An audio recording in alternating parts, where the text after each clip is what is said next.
الله وبركاته. الحمد لله رب العالمين وبه نستعين على أمور الدنيا والدين. أشهد أن لا إله إلا الله الملك الحق المبين، وأشهد أن محمد رسول الله صادق الوعد الأمين. اللهم صل وسلم على نبينا وحبيبنا محمد الأمين وعلى آله الطاهرين وأصحابه الأكرمين ومن اهتدى بهديه المبين إلى يوم الدين. Amma ba'd. Pertama-tama kita panjatkan puja dan puji syukur kehadirat Allah Azza wa Jal atas segala nikmat yang senantiasa Dia limpahkan kepada kita semua, terutama adalah nikmat Islam, demikian pula nikmat taufiq, dimudahkan kita oleh Allah Subhanahu wa taala untuk melangkahkan kaki kita ke masjidnya untuk beribadah kepadanya, melaksanakan sholat subuh berjamaah. Kemudian kita menyempatkan hadir di majlis ilmu atau majlis ta'lim yang mana faedahnya adalah untuk memotivasi kita, membantu kita untuk tetap istiqomah di atas agamanya. Karena di majlis ilmu atau di majlis ta'lim dibacakan ayat-ayatnya, dibacakan sunnah Rasulnya sallallahu alaihi wasallam, yang kata Allah, wa kaifa takfuruna wa antum tutla alaikum ayatullah wa fikum rasuluh. Dan bagaimana kalian akan berbalik kufur sedangkan kepada kalian terus dibacakan ayat-ayatnya dan dibacakan pula atau di tengah kalian ketika itu ada Rasulnya sallallahu alaihi wasallam.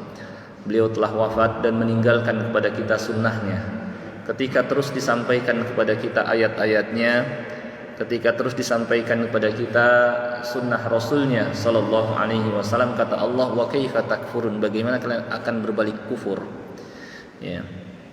Sedangkan kepada kalian terus dibacakan ayat-ayatnya dan disampaikan kepada kalian sunnah Rasulnya sallallahu alaihi wasallam.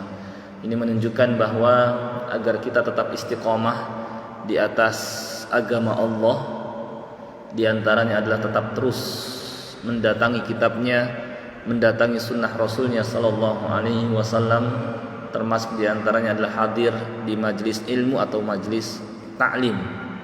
Dan kita mengetahui di akhir zaman Nabi sallallahu alaihi wasallam menerangkan baina yaday sa'ah fitan kaqat'il lailil mudlim, bahwa menjelang tibanya hari kiamat akan terdapat banyak fitnah, cobaan, godaan yang memalingkan seseorang dari agamanya, ya, yang memalingkan seseorang dari agamanya. Sampai-sampai dahsyatnya fitnah tersebut, yusbihur rajulu mu'mina wa yumsi kafira. Pagi seseorang sebagai orang mukmin, sore harinya bisa berubah jadi kafir. Wa yumsi mu'mina wa yusbihu kafira. Sorenya sebagai seorang mukmin, besok paginya berubah menjadi kafir. Atau paginya sebagai seorang yang soleh, tetapi sorenya berubah menjadi orang yang fasik. Atau sorenya sebagai orang yang fasik, pagi berikutnya berubah menjadi orang yang fasik, ya, karena dahsyatnya fitnah, gelombang fitnah di akhir zaman. Dan fitnah tersebut ada yang namanya fitnah asyubuhat, demikian pula ada yang namanya fitnah asyahawat. Fitnah syubuhat adalah pemikiran-pemikiran dan pernyataan-pernyataan yang menyimpang, tetapi dibungkus dengan kalimat yang indah sehingga seakan-akan sebagai kebenaran, ya. Orang yang tidak belajar kitabullah, tidak mempelajari sunnah Rasulullah sallallahu alaihi wasallam, mudah sekali terbawa oleh fitnah tersebut, ya. Demikian pula di hadapannya pun ada fitnah asyahwat, ya, fitnah syahwat, fitnah wanita, fitnah harta, fitnah kedudukan, yang membuat seseorang, ya, ingin memperturutkan hawa nafsunya, mendatangi fitnah tersebut, ya. Yang mana ini semua butuh sekali untuk ya, bagi kita agar diteguhkan di atas agama Allah Subhanahu wa taala, agar tidak terbawa oleh fitnah-fitnah tersebut. Ya, bagaimana di zaman sekarang fitnah syahwat seperti fitnah wanita ya dipertontonkan ya dalam keadaan mereka memamerkan aurat ya di berbagai media elektronik ya, media sosial dan lain sebagainya, yang membuat seseorang pun bisa terbawa oleh fitnah tersebut. Maka dari sinilah kita butuh sekali mendatangi, mengerjakan kiat ya, agar kita tetap istiqomah di atas agama Allah.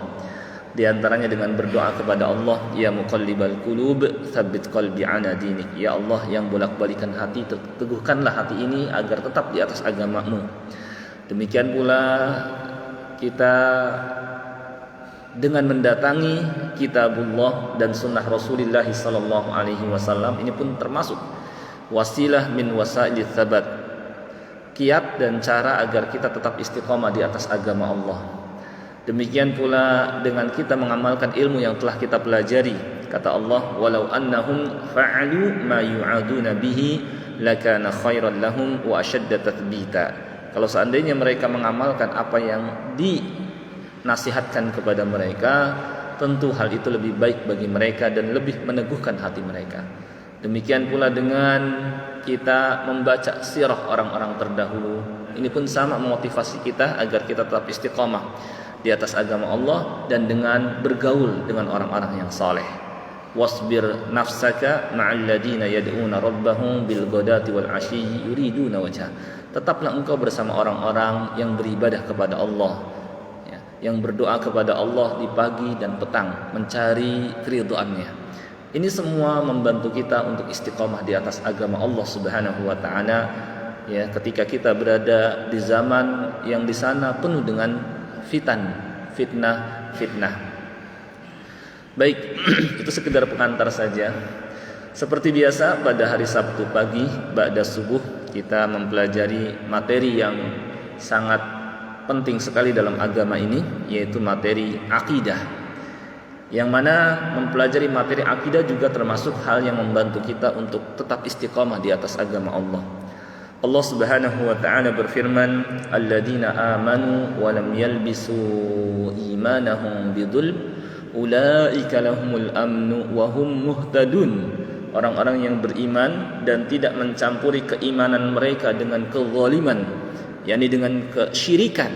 Mereka jaga akidah mereka murnikan tauhid mereka.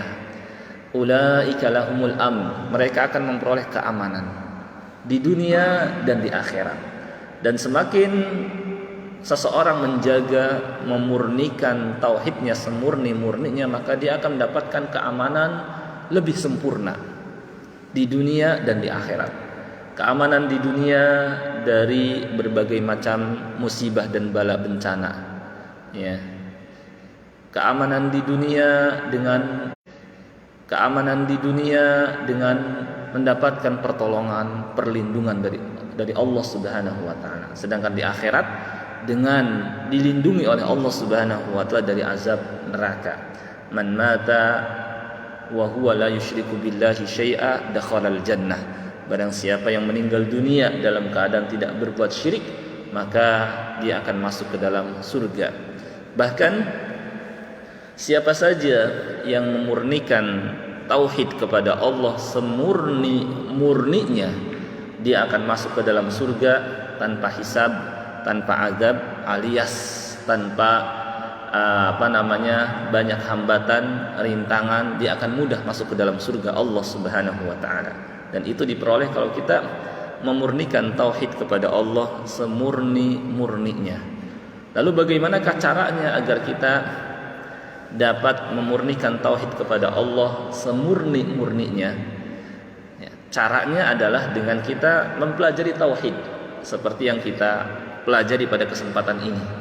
Karena di pelajaran ini akan kita pelajari hal-hal yang dapat merusak tauhid, hal-hal yang dapat mengurangi kesempurnaan tauhid. Sehingga karena kita sudah pelajari mana saja yang dapat merusak tauhid, mana saja yang dapat mengurangi kesempurnaan tauhid, kita dapat menjaga diri daripadanya. Sehingga dengan begitu kita dapat memurnikan tauhid kepada Allah semurni-murninya. Ya. Kata ulama, man haqqaqa tauhida dakhalal jannah bila hisab wala azab.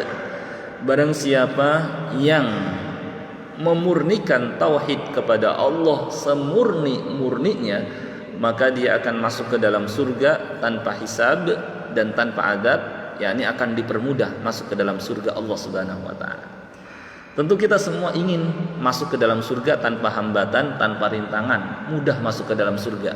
Caranya bagaimana? Ya ini, mentauhidkan Allah semurni-murninya. Baik, pada kesempatan kali ini kita akan mempelajari hal yang dapat merusak tauhid kita dan dapat mengurangi kesempurnaan tauhid kita. Itulah syirik, ya. Yang merusak tauhid kita adalah syirik besar, ya. Sedangkan yang mengurangi kesempurnaan tauhid kita itulah syirik asghar. Dan kita akan pelajari agar kita dapat menjauhinya. Karena di antara penyebab seseorang jatuh ke dalam syirik, baik syirik besar maupun syirik kecil, di antaranya karena dia tidak mengetahui perbuatan-perbuatan yang masuk ke dalam syirik, akhirnya dia jatuh ke dalamnya. Ya. Baik, kita akan pelajari dari mulai definisi, berikut pembagian dan contoh-contohnya. Yang pertama, ta'rif atau pengertian asyirik. Ya, asyirk. Lugatan secara bahasa bimakna al-isyrak wal muqaranah. Artinya adalah mengadakan sekutu dan tandingan. Ya. Yani ketika seseorang menyekutukan sesuatu berarti mengadakan ya sekutu atau tandingan atau pendamping terhadap sesuatu itu. Ya. Maka ketika seseorang menyekutukan Allah berarti dia adakan pendamping, sekutu, tandingan bagi Allah Subhanahu wa taala. Seakan-akan sekutu, pendamping, tandingan itu sama dengan Allah Subhanahu wa taala. Padahal kita tahu Allah khaliqu kulli syai', pencipta, penguasa, pengatur. Berarti ketika seorang menyekutukan dengan Allah, dia anggap pendamping, sekutu, tandingan ini sama dengan Allah sebagai penciptakah, sebagai penguasakah, sebagai pengaturkah, sebagai yang berhak disembahkah. Ini berarti ini contoh ini maksud dari syirik, ya. Syara'an, secara syara' taswiyatu ghairillahi billah, menyamakan selain Allah dengan Allah, menyamakan selain Allah sama seperti Allah. Fima huwa min khasaisillah, dalam hal yang mana itu adalah termasuk kekhususan Allah. Mencipta, menguasai, mengatur alam semesta, memberi rezeki, itu kan Allah saja. Nah, ketika dia menyamakan yang lain sama seperti itu berarti ya menyamakan itu dengan Allah, menyamakan sesuatu itu dengan Allah, ya, nganggap bahwa di alam semesta juga ada yang bisa mencipta, ada yang menguasai, ada yang memberikan rezeki, baik itu wali dianggapnya, jin dianggapnya, dewa-dewa misalnya.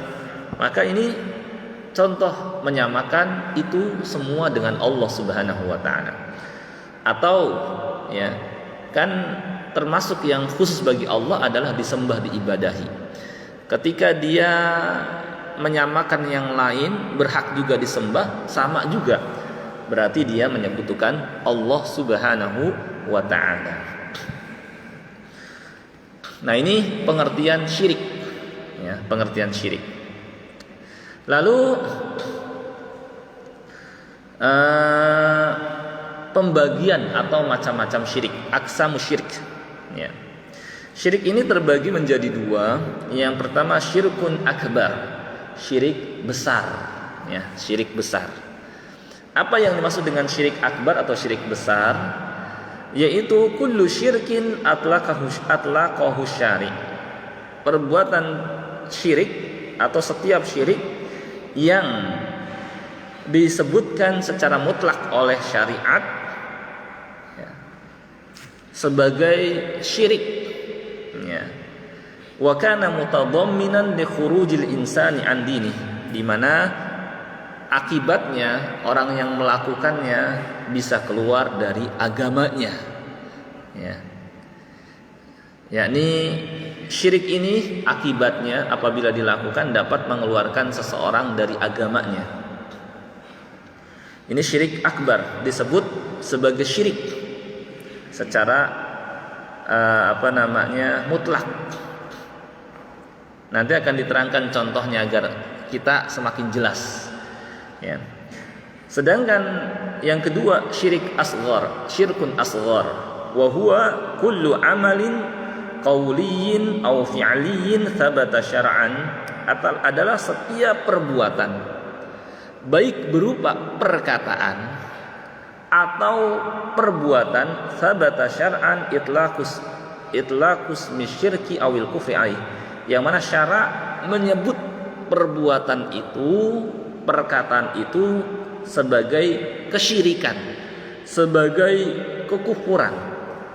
Wa ulima min dalalati syara' adamu khuruji sahibihi minad din, dan berdasarkan dalil-dalil yang lain pelakunya belum dianggap keluar dari Islam, tetapi perbuatan itu disebut oleh syariat sebagai syirik, sebagai kufur, tetapi berdasarkan keterangan yang lain ya, perbuatan ini tidak menjadikan dia keluar dari agama Islam ya.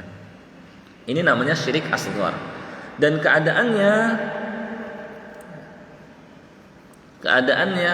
mengantarkan juga pelakunya kepada syirik besar ya, sebagai wasilah pengantar seseorang ke dalam syirik besar. Kalau syirik akbar ya syirik itu sendiri.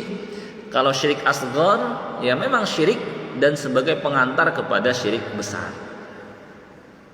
Perbedaannya, kalau syirik akbar dapat mengeluarkan dari Islam, yukhriju minal millah, sedangkan kalau syirik asghar tidak mengeluarkan dari Islam. Tetapi karena perbuatan itu sudah disebut syirik, maka menjadikan pelakunya telah mengerjakan dosa yang besar karena telah mengerjakan perbuatan yang disebut oleh syariat sebagai syirik ya. Perbedaan yang kedua, kalau syirik akbar ya, ini membuat pelakunya akan kekal di neraka, naudzubillah min dzalik ya, akan kekal di neraka. Sedangkan syirik asghar ya, ini tidak membuat pelakunya kekal di neraka ya. Tidak membuat pelakunya kekal di neraka gitu ya. Kemudian syirik akbar perbedaannya juga menghapuskan semua amal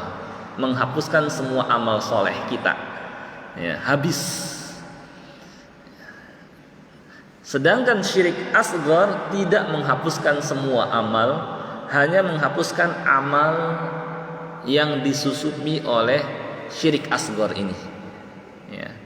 Jadi kalau syirik akbar menghapuskan semua amal, kalau syirik asghar tidak menghapuskan semua amal. Nah, ini perbedaan antara syirik akbar dengan syirik asghar.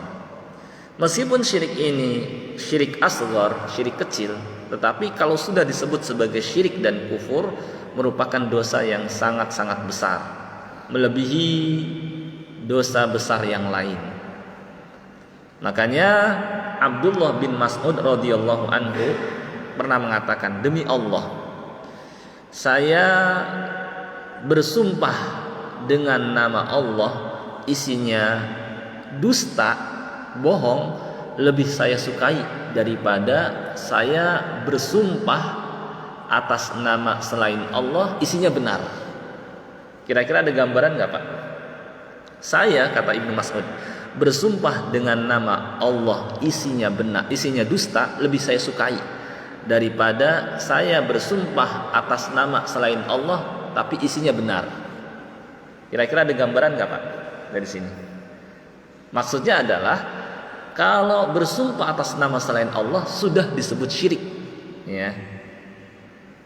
Dosanya kalau sudah sebagai syirik di atas dosa-dosa yang lain, ya. Nah kalau yang kedua, dia dosanya dusta. Antara dosa dusta dengan dosa syirik tentu lebih besar dosa syirik. Makanya kata Ibnu Mas'ud, saya lebih suka, ya istilahnya, bersumpah atas nama Allah meskipun isinya dusta, lebih saya sukai dusta, lebih ringan dosanya daripada saya bersumpah atas nama selain Allah isinya benar, enggak dusta tapi syirik. Antara jatuh ke dalam syirik dengan jatuh ke dalam maksiat di bawahnya, kata Ibnu Mas'ud, saya lebih suka di bawahnya. Ini contoh fikih gitu ya. Nah ini menunjukkan besarnya dosa syirik meskipun masuk ke dalam syirik asghar. Nah, seseorang dikatakan mentauhidkan Allah semurni-murninya apabila dia menjaga tauhidnya dari syirik besar maupun syirik kecil, ya. Dari yang syirik besar yang merusak ini dapat menghapuskan tauhidnya dan mengurangi kesempurnaan tauhid syirik kecil, ya. Dia itu betul-betul murni tauhidnya kalau dia seperti ini. Kalau dia jaga tauhidnya dari syirik besar yang merusak tauhidnya dan syirik kecil yang mengurangi kesempurnaan tauhidnya. Suatu ketika, ya, diperlihatkan kepada Nabi Sallallahu Alaihi Wasallam, ya, Nabi berikut umatnya dalam jumlah besar. Ya. Ketika itu beliau mengira bahwa yang diperlihatkan kepada beliau adalah umat beliau. Maka disampaikan hadza Musa wa qaumuh. Ini adalah Nabi Musa dan kaumnya. Kemudian diperlihatkan lagi kepada beliau umat yang lebih besar lagi. Maka disampaikan kepada beliau ini adalah umatmu. Ya, menunjukkan bahwa umat Nabi Muhammad SAW jauh lebih banyak daripada umat-umat Nabi yang lain. Disampaikan kepada beliau bersama mereka ada 70.000 orang, ya. Di tengah umat ini yang jumlahnya banyak ada 70.000 orang yang akan masuk ke dalam surga tanpa hisab dan tanpa azab, tanpa dilakukan proses pengadilan untuknya dan tanpa mampir ke dalam neraka, alias mudah masuk ke dalam surga Allah Subhanahu wa taala. Dan kita semua tentu ingin seperti ini, ya, nggak banyak rintangan, nggak banyak hambatan, masuk ke dalam surga. Dan surga kita ketahui adalah tempat yang penuh dengan kenikmatan, kenikmatannya sempurna dan kekal abadi. Hidup selama-lamanya nggak kenal mati, ya, muda selama-lamanya nggak kenal tua, sehat selama-lamanya nggak kenal sakit, bahagia selama-lamanya nggak kenal sengsara, senang selama-lamanya nggak kenal sedih, dan apa saja yang diinginkan ada di hadapan tanpa perlu bekerja dan berusaha. Tidak seperti di dunia, ya, tidak seperti di dunia yang setelah hidup akan tiba kematian. Ketika kita sedang sehat-sehatnya, tiba-tiba kita sakit. Ketika kita sedang senang-senangnya, berapa hari atau besok atau berapa saat kemudian kita sedih. Ketika kita sedang bahagia, tiba-tiba masa sengsara tiba. Dan apa saja yang diinginkan, ya, terkadang kita memperolehnya dan terkadang tidak, dan itu pun harus kita berusaha menjalankan sebabnya. Yang terkadang kita memperolehnya, terkadang tidak. Kita semua tentu ingin masuk ke dalam surga Allah. Apalagi kalau masuk ke dalam surga Allah dengan mudah, tanpa hambatan dan tanpa rintangan. Caranya apa? Jaga tauhid, murnikan tauhid, ya. Bagaimana cara memurnikannya? Ya, pelajari apa saja yang dapat merusak tauhid, pelajari apa saja yang dapat mengurangi kesempurnaan tauhid kita. Ya, kalau merusak berarti dapat menghapuskan seluruhnya. Kalau mengurangi berarti masih ada aslul iman, masih ada tauhid tapi cacat tauhidnya. Apa yang merusak tauhid? Syirik besar. Apa yang mengurangi kesempurnaan tauhid? Syirik kecil. Nah, kita sekarang akan pelajari contoh syirik besar, ya. Contoh syirik besar, sebagian ulama menerangkan adalah syirkun fir rububiyah wal uluhiyah. Syirik dalam rububiyah dan dalam uluhiyah, ya. Syirik dalam rububiyah dan uluhiyah. Apa contoh syirik? Apa yang dimaksud dengan syirik dalam rububiyah? Yaitu dengan beranggapan bahwa di samping Allah ada juga penguasa alam semesta. Ya, seperti nganggap ada dewa-dewa, nganggap ada penguasa pantai ini, pantai itu, pantai utara, pantai selatan. Ya. Berkeyakinan wali juga sama ikut serta mengatur alam semesta. Ada namanya wali kutub, wali watad, dan seterusnya.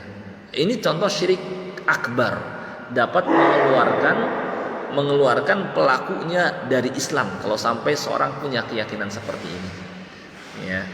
Dan kita pun harus tanamkan kepada anak-anak kita dari sejak sekarang bahwa penguasa, pengatur, pencipta alam semesta ini cuma satu, yaitu Allah Subhanahu wa ta'ala. Di tengah anak-anak kita sering disodorkan oleh media, baik televisi, baik internet, ya, film-film, video-video yang merusak akidah anak-anak kita. Diperkenalkan kepada mereka dewa-dewa, ya, diperkenalkan kepada mereka sesembahan-sesembahan selain Allah Subhanahu wa ta'ala, yang kalau kita tidak tanamkan kepada mereka akidah tauhid, ya, dikhawatirkan mereka tumbuh di atas keyakinan seperti itu. Maka harusnya kita jadikan Luqman Al-Hakim yang bijaksana sebagai panutan kita, bagaimana beliau mendidik anaknya. Wa idz qala Luqmanu libnihi wa huwa ya'idhu ya bunayya la tusyrik billah innasyirka la dzulmun 'adzim. Dan ingat ketika Luqman menasihati anaknya, memberikan pengajaran agama kepada anaknya. Dia berkata, ya bunayya, wahai anakku, la tusyrik billah, janganlah menyekutukan atau berbuat syirik kepada Allah. Innasyirka la dzulmun 'adzim, sesungguhnya syirik adalah kezaliman yang besar. Ya. Jadi Allah Subhanahu wa ta'ala sebutkan kisah Luqman itu supaya dijadikan teladan, ya, oleh kita. Harusnya kita selaku orang tua seperti Luqman, ya. Allah Subhanahu wa ta'ala ceritakan kisah itu bukan sekedar cerita sebagai hiburan, enggak ada maksud, enggak ada tujuan, apalagi main-main. Ini semua tidak sejalan dengan kebijaksanaan Allah Subhanahu wa ta'ala. Allah Subhanahu wa ta'ala sebutkan kisah-kisah dalam Al-Quran, semuanya terdapat pelajaran bagi kita dan merupakan ahsanal qasas, sebaik-baik kisah, termasuk kisah Luqman, ya. Dan ini menunjukkan bahwa Al-Quranul Karim memuat berbagai metode pengajaran, ya, memuat berbagai metode pengajaran, metode kisah, ya, seperti dalam Al-Quran dimuat kisah para nabi, ya, berikut umatnya, ya, terhadap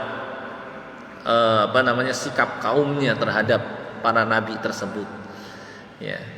Kemudian ada kisah Ashabul Ukhdud, ada kisah Ashabul Qaryah, kemudian juga ada kisah-kisah Ashabul Kahfi dan kisah-kisah lainnya. Itu semua, yakni agar kita ngambil pelajaran. Karena kan, ya, sebagaimana ketika kita mengajar, terkadang kalau hanya teori saja, ya, tidak ada kisah atau cerita, mungkin kadang kurang menarik. Maka dengan adanya kisah-kisah, ya, Al-Quranul Karim memuat metode kisah. Demikian pula Al-Quranul Karim memuat metode tanya jawab, ya, tanya jawab. Banyak dalam Al-Quran, misalnya firman Allah, yas'alunaka 'anil khamri wal maisir, mereka bertanya kepadamu tentang arak dan judi, ya, ini tanya jawab. Yas'alunaka 'anil ahillah, mereka bertanya kepadamu tentang bulan sabit. Apa faedahnya Allah adakan bulan sabit? Yas'alunaka ya madza yunfiqun, mereka bertanya kepadamu kemanakah mereka hendaknya berinfak, ya. Kemudian juga terdapat metode perumpamaan, ya. Mathalul ladzina takhadhu min dunillahi awliya'a kamathalil ankabuti takhadat baita. Perumpamaan orang yang menyembah selain Allah, minta perlindungan, pertolongan kepada selain Allah, seperti kamathalil ankabuti takhadat baita, seperti laba-laba yang membuat rumah. Wa inna auhanal buyuti la baitul ankabut, dan sesungguhnya selemah-lemah rumah adalah rumah laba-laba, karena keadaannya yang mudah dirusak, karena keadaannya yang tidak melindungi yang berada di bawahnya dari panas terik matahari, dari hujan ketika turun hujan, menunjukkan mereka yang meminta perlindungan kepada selain Allah tidak dapat melindunginya dari bahaya dan tidak memberikan kepadanya manfaat apa-apa. Nah, ini contoh. Demikian pula ketika Allah Subhanahu wa taala menyebutkan kisah Luqman agar kita jadikan pelajaran, ambil pelajaran seperti ini seharusnya orang tua mendidik anak.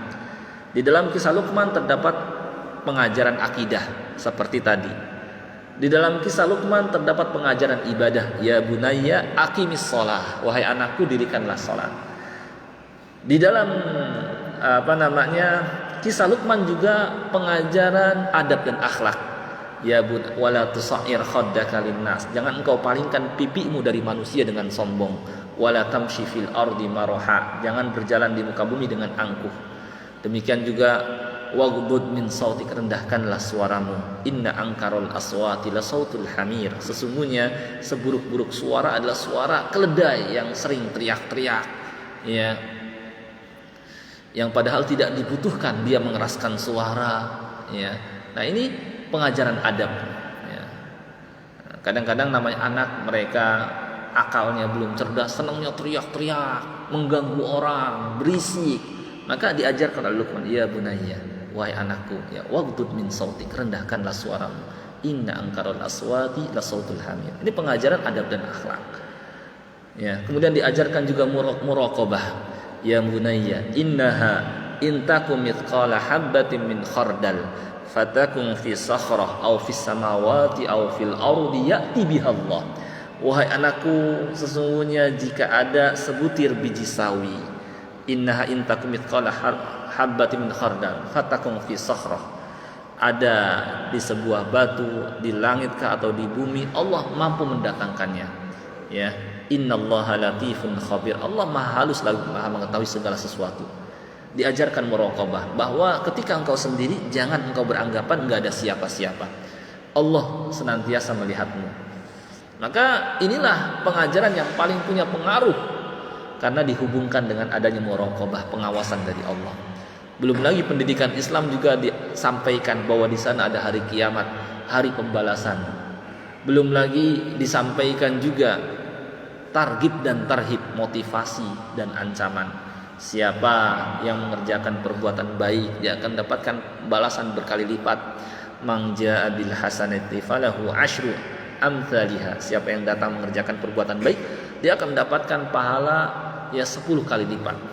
Dan wa man jaa bis sayyiati fala yujza illa mislaha. Dan barang siapa yang mengerjakan perbuatan buruk, maka dia tidaklah dibalas kecuali sesuai dengan perbuatan buruk yang dia lakukan.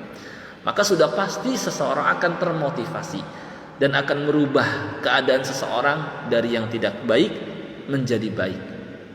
Bandingkan apabila ada program yang dicanangkan oleh manusia, tetapi tidak digandengkan dengan 3 hal ini. Tidak digandengkan dengan hari pembalasan, tidak digandengkan dengan pengawasan dari Allah, tidak digandengkan dengan adanya targhib dan tarhib, motivasi, reward dan punishment gitu ya. Adanya targhib, ya, pahala yang akan diperoleh, maka tentu enggak akan menghasilkan apa-apa. Perintah kepada manusia, wahai manusia, berkatalah yang baik, bersikap sopan, berbuat baik kepada tetangga, tapi tidak diterangkan keutamaan, maka enggak termotivasi. Coba bandingkan dengan sabda Nabi Shallallahu Alaihi Wasallam ketika beliau hijrah ke Madinah. Beliau mengatakan, ya ayyuhan nas afshus salam, wahai manusia sebarkan salam. Wa at'imut ta'am, berilah makan kepada orang lain. Wasilul arham, sambunglah tali silaturahim. Wa sallu bil laili wan nasu niyam, salatlah ketika orang-orang pada tidur. Tadkhulul jannata bisalam, kalian akan masuk ke dalam surga dengan sejahtera. Pasti kita semua akan termotivasi, ya. Dan Al-Qur'anul Karim penuh dengan motivasi. Innalil muttaqina mafaza hadaika wa a'naba wa kawa'iba atraba wa ka'san dihaqa.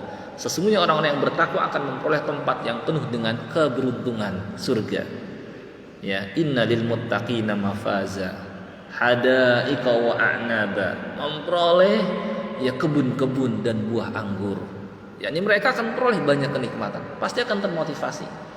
Ya, maka sebaik-baik tarbiyah, ya, pendidikan, pengajaran adalah pendidikan kitabullah Al-Qur'an.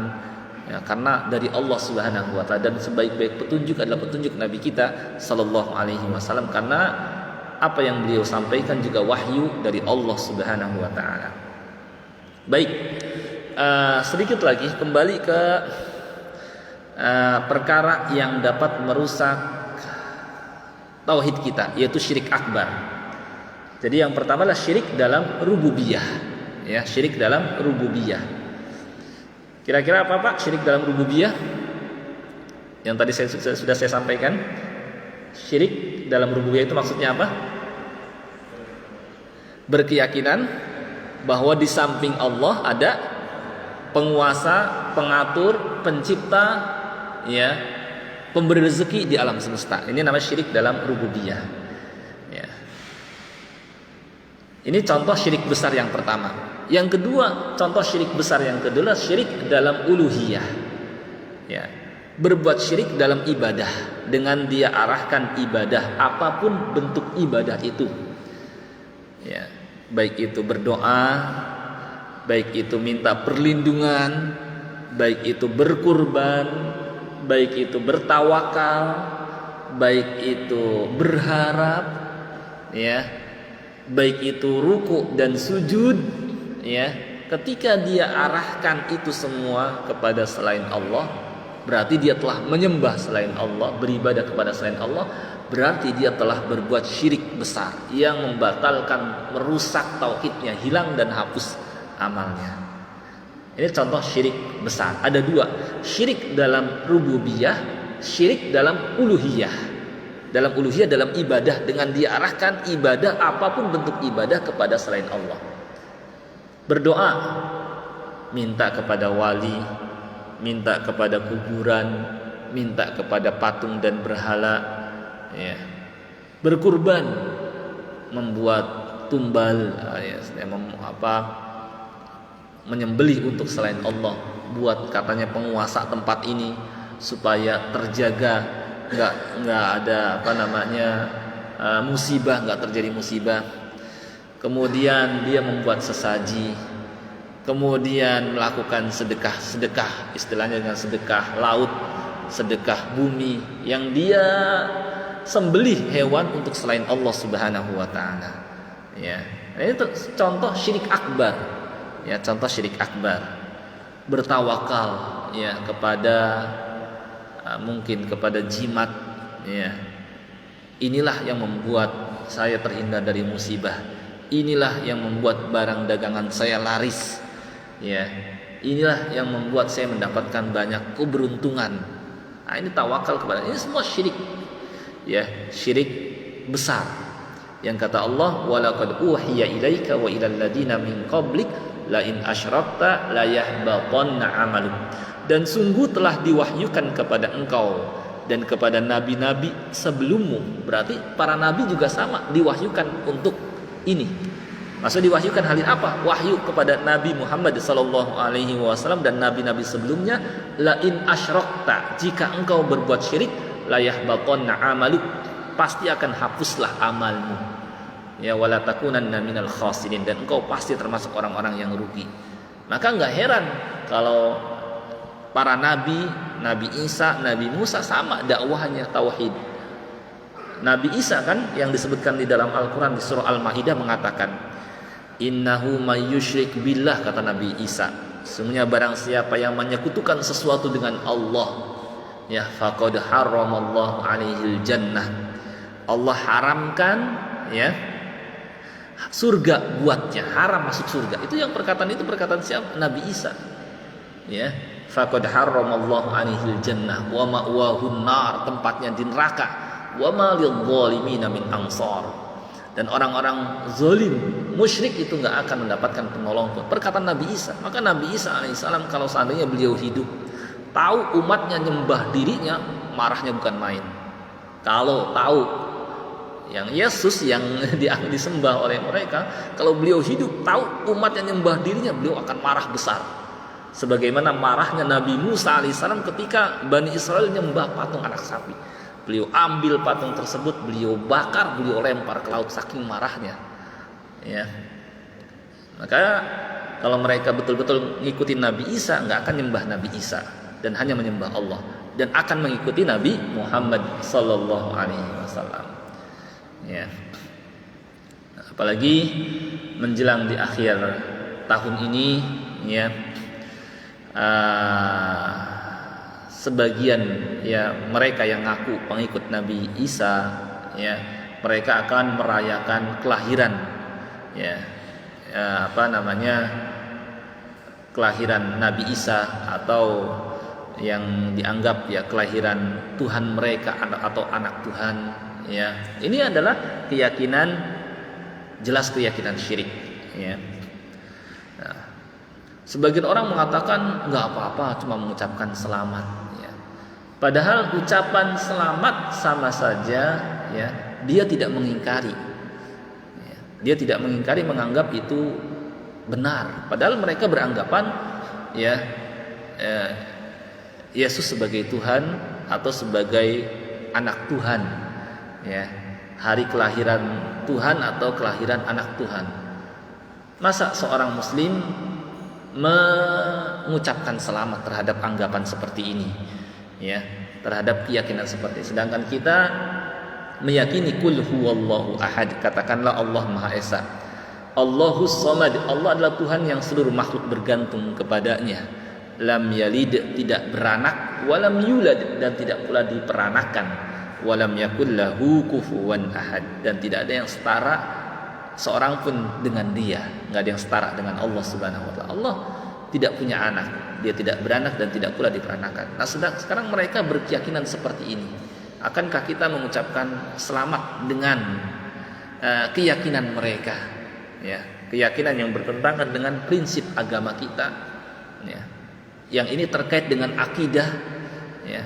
Tentu tidak boleh, hukumnya haram, karena sama saja mengikrarkan, tidak mengingkari. Sedangkan perbuatan mungkar yang kecil saja diperintahkan diingkari. Kata Nabi SAW, man ra'a minkum munkara falyughayyirhu biyadihi. Barang siapa yang melihat kemungkaran, ya, di antara kalian, maka rubahlah dengan tangannya. Kalau nggak mampu maka rubahlah dengan lisannya. Kalau nggak mampu maka dengan hatinya, dan itu selemah-lemah iman. Minimal mengingkari, nggak menyetujui. Nah, mengucapkan selamat nggak ada sama sekali mengingkari. Dengan tangan enggak, dengan lisan apalagi malah membenarkan. Orang ketika diucapkan selamat semakin senang, seakan-akan dia berada di atas kebenaran. Ketika ada orang yang misalnya meminum minuman keras, kita lewat di sampingnya mengucapkan selamat mabok-mabokan, kan nggak boleh. Atau ada orang yang main judi, ya, kita lewat di sampingnya, kita ucapkan selamat main judi. Yang ada dia semakin berada di atas kebenaran, dan terus menerus, dan ini sama aja kita tidak mengingkarinya dan membenarkannya. Ya, maka hukumnya haram mengucapkan selamat Natal, ya, karena sama saja tidak mengingkari, bahkan menyetujui keyakinan mereka Tuhan punya anak atau Tuhan lahir atau anak Tuhan lahir. Ya. Nah, ini sekedar mengingatkan agar kita tidak sampai, ya, mengucapkan seperti itu. Ya. Baik, saya kira pada kesempatan ini cukup kita bahas terkait dengan syirik akbar saja dulu, dan insya Allah nanti pada pertemuan berikutnya kita akan pelajari syirik asghar, ya, Yang mana dengan kita pelajari syirik asghar, kita dapat menjaga tauhid kita, dapat menjaga kesempurnaan tauhid kita sehingga nggak cacat.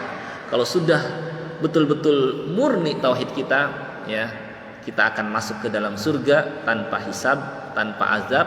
Ya, meninggal dunia tenang meninggal dunia. Di alam kubur Allah akan berikan keamanan. Di alam akhirat Allah akan jaga dari peristiwa mengerikan pada hari kiamat dan dari azab neraka. Allah akan jaga dan Allah akan mudahkan masuk ke dalam surga. Ya, dan ini bisa diraih hanya dengan kita belajar tauhid. Dari sini pentingnya kita belajar tauhid. Baik, saya kira sampai di sini dulu pembahasan kita tentang tauhid, tentang lawan dari tauhid yaitu syirik akbar, dan insyaallah pada kesempatan berikutnya kita akan pelajari tentang contoh-contoh syirik asghar atau contoh-contoh syirik kecil. Sampai di sini mungkin kalau ada yang belum jelas atau ingin ditanyakan silahkan. Ya, silahkan Pak.